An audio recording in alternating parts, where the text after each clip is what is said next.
श्री स्वामी समर्थ। केळीचे पान मधून का दुभंगले आहे? केळीच्या पानाच्या वाटपाची ही कथा हनुमानजींच्या भगवान श्रीरामावरील भक्तीचे एक अद्वितीय उदाहरण आहे। लंकेच्या विजयानंतर भगवान राम हनुमानांची आणि संपूर्ण वानर सेनेची सह अयोध्याला पोचले। या आनंदात एक मोठी मेजवानी आयोजित करण्यात आली होती, ज्यामध्ये संपूर्ण माकड सैन्याला आमंत्रित करण्यात आले होते। सुग्रीवाजींनी माकडांना समजवले, आम्ही येथे पाहुणे आहोत। माकडांना लोक असभ्य म्हणू नयेत म्हणून प्रत्येकाला इथे खूप सौजन्य दाखवावे लागते। माकडांनी आपल्या जातीचा सन्मान राखण्यासाठी दक्ष राहण्याचे वचन दिले। एका माकडाने सुचवले, आम्ही विनम्र राहण्याचा सर्वतोपरी प्रयत्न करू, पण आमच्याकडून कोणतीही चूक होऊ नये म्हणून आम्हाला मार्गदर्शनाची गरज आहे। तुम्ही एखाद्याला आमचा नेता बनवा, जो आम्हाला मार्गदर्शन करत राहील। आमच्यावर लक्ष ठेवा आणि जर माकडे एकमेकांशी भांडू लागली तर तुम्ही त्यांना रोखू शकता। श्री हनुमानजी पुढारी झाले। सणाच्या दिवशी हनुमानजी सर्वांच्या बसण्याची व्यवस्था पाहत होते। व्यवस्था सुरळीत करून त्यांनी श्रीरामाला गाठले। श्रीरामांनी हनुमानजींना आत्मीयतेने सांगितले, हनुमानजी तुम्हीही आमच्या सोबत बसा आणि जेवा।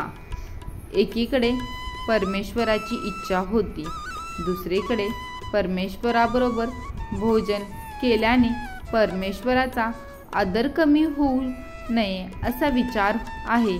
हनुमानजी अडचणीत आले। त्याला स्वामींच्या बरोबरीने बसायचे नव्हते।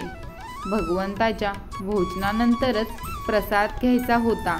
याशिवाय बसायला जागा उरली नव्हती आणि जेवणासाठी थाळी म्हणून वापरण्यासाठी केळीचे पानही उरले नव्हते।